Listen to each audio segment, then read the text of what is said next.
조인의 가족. 반갑습니다. 카니발 타는 조인의 가족입니다. 오늘도 특별한 차량을 모셨는데요. 저는 지금 카니발을 운영하고 있는 오너로서 PV5가 늘 궁금했습니다. 일전에 제가 PV5 패신저를 시승해보면서 장단점에 대해 이야기를 해본 적이 있었는데요. 이번에는 PV5 롱레인지 카고 모델을 가지고 왔습니다. 이 차량은 외장은 스틸 그레이이고 내장은 네이비입니다. 차량 가격은 좀 비싼 듯 보이지만 보조금을 받으면 정말 저렴하게 변신을 하는데요. 실 구입 가격이 어떻게 되는지도 지금 한번 보여드리겠습니다. 이 차량은 대구에서 개인 사업자를 가진 지인이 차량을 구매하였고, 차량 기본 가격은 4,470만원에 컨비니언스 드라이브 와이즈를 추가하여 총 가격은 4,626만원입니다. 그런데 할인 내역을 보면 조금 놀랍죠. 일반 할인 30만원에 친환경차 국가 및 지방 보조금이 1,840만원입니다. 총 차량 가격에서 할인 금액을 빼고 탑송료를 더하면 2,817,000원이 되고요. 대구 기준 등록 비용을 다 더해보면 PV5의 차량 인도 금액은 2,880만 5,680원이 되죠. 그리고 지금 외장 색상을 보시면 아시겠지만 제 차량은 카니발 세라믹 실버입니다. 근데 이 차량은 스틸 그레이인데요. 가까이에서 보면 비슷한 듯 다른 듯 조금 느낌이 달라 보이긴 하죠. 저는 카니발 페이스리프트 오너로서 PV5의 장점 5가지를 먼저 말씀드리고 싶은데요. 첫 번째는 카니발에는 없는 근접 도어 센서입니다. 근접 센서를 활용한 도어 락 언락이 가능하다는 건데요. 제가 차량 키를 들고 멀리 떨어져 보겠습니다. 문이 잠겨버려요. 키를 들고 접근하게 되면 사이드미러가 펴지면서 문을 그냥 당기시면 되죠. 이게 근접 센서의 위력입니다. 정말 대단하죠. 두 번째는 광활한 내비게이션 디스플레이와 작지만 잘 보이는 계기판인데요. 서라운드 뷰까지 포함된 차량의 경우에는 훨씬 더 넓은 디스플레이를 보여주고 있죠. 세 번째는 기어 노브 타입을 적용하고 중간 공간이 여유가 있으니 지나다니기 상당히 편하다는 것인데요. 이렇게 차간 간격이 너무 좁아서 이동을 못할 수도 있잖아요. 조수석으로 들어가면 되죠. 너무 쉬워요, 들어가는 게. 그렇죠? 네 번째는 넘쳐나는 수납 공간입니다. 270 기준으로 억지로 들어갑니다. 닫을 수 있어요. 여기 조수석에도 수납 화면들이 있습니다. 용돈 숨길 공간 엄청 많습니다. 여기 수납 화면 보면 타이어 모빌리티 킷이라고 있죠. 조수석에도 수납함이 다 있습니다. 여기 열린 공간에 이렇게 들어가는 타이어예요. 닫고 이런데 신경 안 쓰이죠. 타이어 킷을 여기 그냥 두신다고 하면 여기 하단 공간을 더 쓰실 수 있죠. 다섯 번째는 애드 기어의 활용입니다. 애드 기어를 장착할 수 있는 특별한 공간이 있는데요. 위치에 따라 다르겠지만 저는 이쪽이 조금 더 편하게 보이긴 합니다. 왼쪽 편이 정확히 결정이 됐습니다. 이걸 활용해서 연장을 할 수도 있어요. 이렇게 잡을 수도 있어요. 거치형 타입으로 쓸지 아니면 맥세이프 타입을 쓸지에 대한 고민을 할 수가 있는데요. 좀 편한 걸 좋아할 수도 있어요. 그러니까 그런 뜻이 뭐냐면 맥세이프가 익숙하지가 않아요. 제가 여태껏 봤던 것 중에 제일 단단합니다. 여기 안쪽에 보면 C타입 케이블을 넣을 수 있는 단자가 있습니다. 깔끔해졌죠? 그리고 저는 개인적으로 참 PV5 괜찮다라고 느끼는 게 여기가 즐겨찾기가 2개나 있어요. 카니발도 이런 방식이 되었으면 좋겠어요. 즐겨찾기를 2개나 구성한다는 거. 이건 너무 괜찮아요. 롱레인지 길게 한번 시승해 보겠습니다. 제가 지금 실제로 출발을 하면서도 뒷도어 쪽에서 갑자기 문을 콱 잠궈요. 락 장치가 한 번 더 동작을 하나 봅니다. 그리고 지금 내비는 제가 T맵으로 변경할 수 있습니다. 메시지도 다 오게 되고요. 제가 개인적으로 T맵을 좀 좋아합니다. 근데 이게 진짜 느끼지만 그 저속 구간에서 노면이 좀 안 좋을 때는 뒤에서 달그락 하는 소리가 납니다. 어쩔 수가 없긴 해요. 지금도 조금 들리긴 하는데요. PV5를 제가 예전에도 시승해 봤었지만 스틸 그레이 색상 너무 예쁘잖아요. 제가 여러 차례 비교를 좀 해봤었는데 아이오닉과 비교를 했을 때는 아이오닉보다는 한 톤 조금 진한 느낌이었고 세라믹 실버보다는 약간 연한 느낌. 그래서 화이트도 개인적으로 좀 예쁘다고 생각을 했었거든요. 아마도 제가 세라믹 실버 유저이다 보니까 스틸 그레이가 조금 더 예뻐 보인다는 느낌은 있었습니다. 지금 요철을 살짝 뛰어넘어 보는데요. 확실히 바운싱 되는 게 잘 잡아준다는 느낌이 듭니다. 물론 이제 뒤에 적재를 좀 많이 했을 때 승차감을 알아보는 게 제일 중요하긴 한데, 그리고 확실히 뭐랄까요, 사이드미러가 큼직큼직합니다. 보는 것도 시원시원하고 너무 좋아요.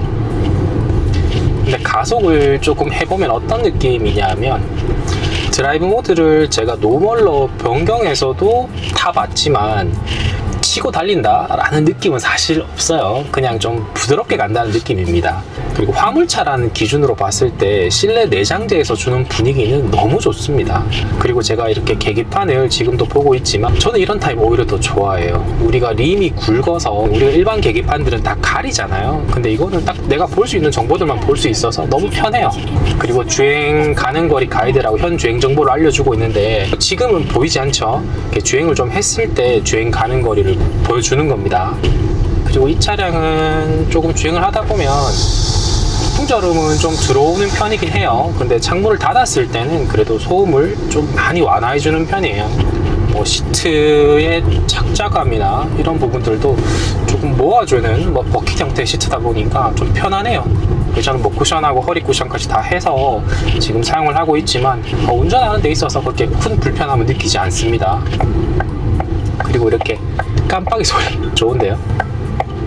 그리고 보시면 아시겠지만 이게 무릎 높이잖아요. 창문이 스타리아도 그렇지만 굉장히 낮은데 일장일단이 있는 것 같아요. 창문을 열었을 때 사실 끝까지 내려가진 않거든요. 근데 제가 어디 주차 공간에서 나올 때 톨게이트를 지난다거나 그런 부분에 있어서는 낮으니까 아무래도 손을 뻗기가 좀 편한 측면은 있었고요. 그리고 지금 저쪽을 보면 야, 창이 확 뚫려 있으니까 뭐 여행 가는 기분이 들기도 합니다. 그리고 쪽창도 다 있어서 시야 확보에도 유리한 측면이 있죠. 이 차량 썬팅은 레이노 F95, 전면은 27%고요 측후면은 12%로 되어 있거든요. 시야 좋은데요. 그리고 제가 외부에서 봤을 때도 일정 차단한 효과가 있어서 괜찮았습니다. 그냥 가성비로는 참 괜찮은 것 같더라고요. 11시입니다. 알려주고 있죠. 이 디지털 미러. 차량을 출고하시면 여러 가지 작업을 하시겠지만 카고 차량은 일반적으로 룸미러가 없잖아요. 그래서 뭐 파인뷰를 선택하시든 요즘 나오는 아이나비를 선택하시든 여러 가지 제품들이 있더라고요. 후방 룸미러는 필수입니다. 필수. 저는 사실 디지털 미러가 너무 익숙하기 때문에 이 차량을 타는 친구한테는 조금 어색한 느낌이 들 수도 있어요. 근데 사용을 하다 보면 이게 적응하다 보면 진짜 편해요. 그리고 와이프와 함께 이 차량을 타고 시내 주행을 해봤었는데요. 그 와이프가 말하기를 너무 편했대요. 시야가 높으니까 좋았다고 하더라고요. 저는 이제 고속도로로 가볼 건데요. 크루즈 컨트롤을 한번 이용해 볼 거예요. 일단 조향감은 어떤 느낌이냐면 일반 승용차를 운행했을 때는 조향을 조금만 움직여도 회전하는 게 좀 편하다는 느낌이었는데 PV5는 조금 더 돌려야 됩니다. 좋게 말하면 조금 더 정교하게 세팅할 수 있다는 뜻도 되겠죠. 크루즈 버튼만 누르고 바로 활성화시키면 되니까 이렇게 해서 길게 누르면 10단위로 뛰니까 80으로 주행한다고 해도 그렇게 큰 부담이 없습니다. 편하죠? 공기압은 41로 되어 있고요. 아마 39나 38로 세팅되어 있으니까 41 정도로 보이는 것 같습니다. 주행 가는 거리는 223. 계기판 가독성 굉장히 좋아요. 해상도가 굉장히 좋은 편입니다. 화물차다 보니까 1차로에서 주행하면 안 되겠죠. 2차로에서 안전하게 주행하시는 걸 권장드리고요. 그 차선을 조금 넘으려고 할 때는 즉각적으로 신호도 잘 주는 편입니다. 삑삑삑 이렇게. 근데 에어컨 바람이 좀 세긴 세요. 진짜 이게 뒤쪽이 막혀 있으니까 수동식 레버를 통해서 핸들 위치를 조절하고 하는 것도 다 가능하죠. 이거 상용차에서 제가 이거를 전동식 텔레스코픽 타입을 넣어달라 그런 요청은 하지 않습니다. 그럴 필요가 없기 때문이죠. 왜냐면 가격이 너무 높아지니까요. 근데 개인적으로 그 내비게이션을 보면 공조만큼은 또 디스플레이를 별도로 하나 만들어주고 물리 버튼을 좀 넣어줬다면 어땠을까 라는 생각도 좀 있습니다. 왜냐하면 이게 어른들이 타기에는 사실 이게 좀 불편하게 느낄 수 있거든요. 물론 이쪽에서 터치하는 걸 계속 익숙하게 사용하고 적응하면 괜찮지만 그 적응하는 단계가 조금 불편할 수도 있죠. 예전 구형 아이오닉도 이 하단 쪽에 보면은 디스플레이 패널과 이쪽에 물리 버튼들이 있잖아요. 그런 식으로 적용되었으면 더 좋지 않았을까라는 생각도 있습니다. 그리고 과속 관련 그리고 운전 주행 관련 사운드가 다 왼쪽에서 나와요. 예전 산타페 구형들처럼. 그래서 오히려 저는 이게 더 듣기 좋은데요. 아침 햇살이 비추네 조이팔가네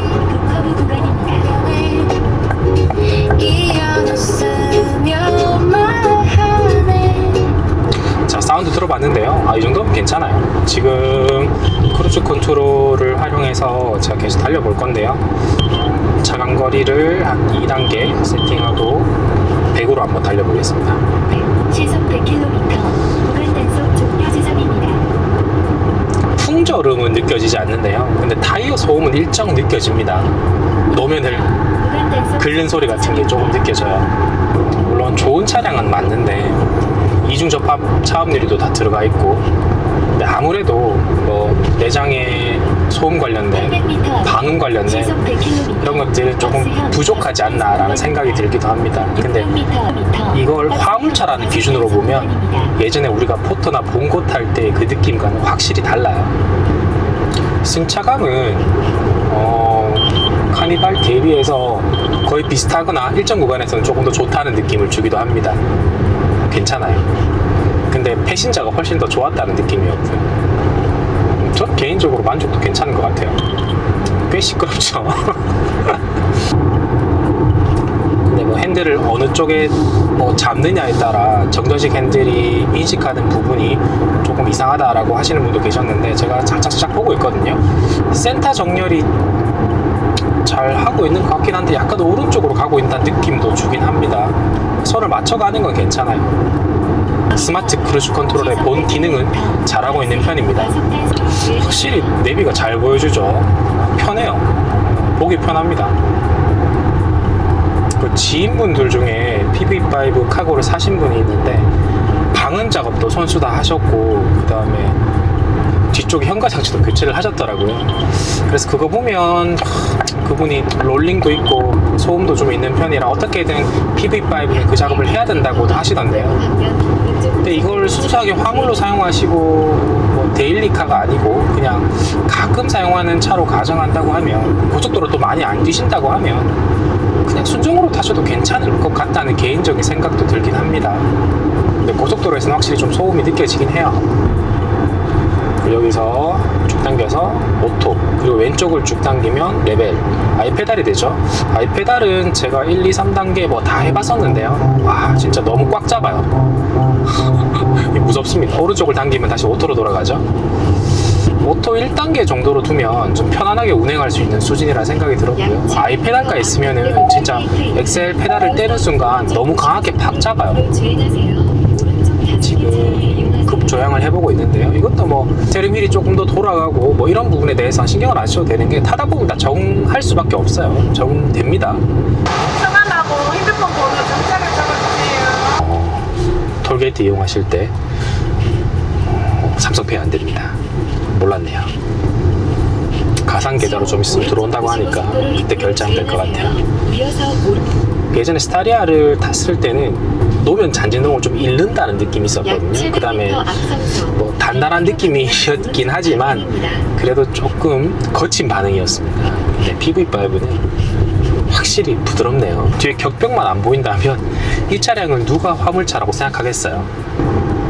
그리고 조금 욱 밟아보면 어떤 느낌이냐면 그냥 부드럽게 나가는 느낌입니다. PV5를 고려하시는 분들이 있다고 하면 많은 옵션을 넣으시는 것도 괜찮겠지만 그냥 가성비 옵션으로 뭉치셔도 될 것 같아요.